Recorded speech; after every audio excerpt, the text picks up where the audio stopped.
തിരുവനന്തപുരം പിരപ്പൻകോട് പ്ലാക്കീഴ് കുന്നുംപുറത്ത് വീട്ടിൽ രാജേഷിനും മഞ്ജുവിനും വർഷങ്ങളുടെ കാത്തിരിപ്പിനൊടുവിൽ കിട്ടിയ പൊന്നുംകുടമായിരുന്നു മഞ്ജലിക.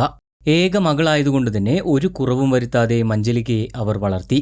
എന്നാൽ തങ്ങളുടെ പൊന്നോമനയ്ക്ക് വെറും 15 വയസ്സ് മാത്രമേ ആയുസ്സുണ്ടായിരുന്നുള്ളൂവെന്ന് അവർ സ്വപ്നത്തിൽ പോലും കരുതി കാണില്ല. അതും ഒരു സാധാരണ ജലദോഷത്തിന്റെ രൂപത്തിലെത്തിയാണ് ആ പെൺകുട്ടിയെ മരണം കവർന്നെടുത്തത്. പാട്ടും നൃത്തവും എഴുത്തും ചിത്രരചനയുമെല്ലാം വഴങ്ങിയിരുന്ന ഒരു മിടുക്കിയായ പെൺകുട്ടിയായിരുന്നു മഞ്ജലിക. അധ്യാപകർക്കും വിദ്യാർത്ഥികൾക്കുമെല്ലാം അത്രയേറെ പ്രിയപ്പെട്ടവൾ. 4 മാസങ്ങൾക്ക് മുൻപാണ് മഞ്ജലികയ്ക്ക് ചെറിയൊരു ജലദോഷം പിടിപെടുന്നത്. നമ്മളൊക്കെ നിസാരമെന്ന് കരുതി തള്ളിക്കളയുന്ന ഒരു ജലദോഷം. പക്ഷേ ആ പാവം മാതാപിതാക്കൾ അറിഞ്ഞില്ല അത് തങ്ങളുടെ ഏക മകളെ തട്ടിയെടുക്കാനുള്ള വിധിയുടെ പദ്ധതിയായിരുന്നുവെന്ന്. ജലദോഷം പെട്ടെന്ന് തന്നെ കടുത്ത ന്യൂമോണിയയായി മാറുകയും അത് മഞ്ജലികയുടെ ശ്വാസകോശത്തിന്റെ പ്രവർത്തനത്തെ സാരമായി തന്നെ ബാധിക്കുകയും ചെയ്തു. ശ്വാസമെടുക്കാൻ കഴിയാതെ മഞ്ജലിക നിലവിളിക്കുമ്പോൾ ആ മാതാപിതാക്കളുടെ നെഞ്ച് പിടയുകയായിരുന്നു.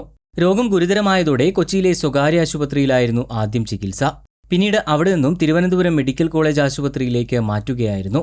ICUവിൽ ശ്വാസമെടുക്കാൻ പോലും പ്രയാസപ്പെട്ട് കഴിയുമ്പോഴും തളരാത്ത മനസ്സുമായി മഞ്ജലിക നടത്തിയ പോരാട്ടം ഏവരെയും അത്ഭുതപ്പെടുത്തുന്നതായിരുന്നു. താൻ കിടക്കുന്ന വാർഡിലെ ഡോക്ടർമാർക്കും നഴ്സുമാർക്കുമായി മനോഹരമായ ചിത്രങ്ങൾ വരച്ചു നൽകിയും കഥകളും കവിതകളും രചിച്ചും അവൾ ആത്മവിശ്വാസം വീണ്ടെടുത്തു.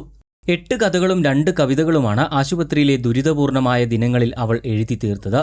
സഹപാഠികൾ 10ാം ക്ലാസ് പരീക്ഷയ്ക്കായി തയ്യാറെടുക്കുന്ന സമയത്ത് പ്രിയപ്പെട്ട കൂട്ടുകാരിയുടെ തിരിച്ചുവരവിനായി ഒരു നാട് മുഴുവൻ പ്രാർത്ഥനയിലായിരുന്നു.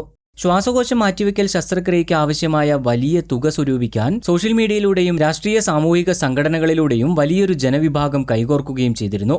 മഞ്ജലിക 1 മാസത്തോളം ICUവിൽ തുടർന്നെങ്കിലും കടുത്ത ന്യൂമോണിയ കാരണം ശ്വാസകോശത്തിലെ ഭിത്തികൾ തകർന്നതോടെ ടെക്മോ എന്ന ജീവൻ രക്ഷാ ഉപകരണത്തിന്റെ സഹായത്തോടെയാണ് കഴിഞ്ഞിരുന്നത്. ജീവൻ രക്ഷിക്കാൻ ശ്വാസകോശം മാറ്റിവെക്കുക മാത്രമാണ് പോംവഴി എന്നതുകൊണ്ടാണ് ചെന്നൈയിലെ അപ്പോളോ ആശുപത്രിയിലേക്ക് മഞ്ജലികയെ എത്തിക്കുന്നത്. മഞ്ജലികയ്ക്കായി ഒരു നാട് മുഴുവൻ ഒന്നിച്ചതോടെ രാജ്യം കണ്ട ഏറ്റവും വലിയ ചികിത്സാ സജ്ജീകരണം തന്നെ അവൾക്ക് ഒരുക്കാനായി സാധിച്ചു. പക്ഷേ വിധി മറ്റൊന്നായിരുന്നു. ശ്വാസകോശം മാറ്റിവെക്കാനുള്ള തയ്യാറെടുപ്പുകൾക്കിടയിൽ കഴിഞ്ഞ ദിവസം ആരോഗ്യനില മോശമാവുകയും മരണത്തിന് കീഴടങ്ങുകയുമായിരുന്നു.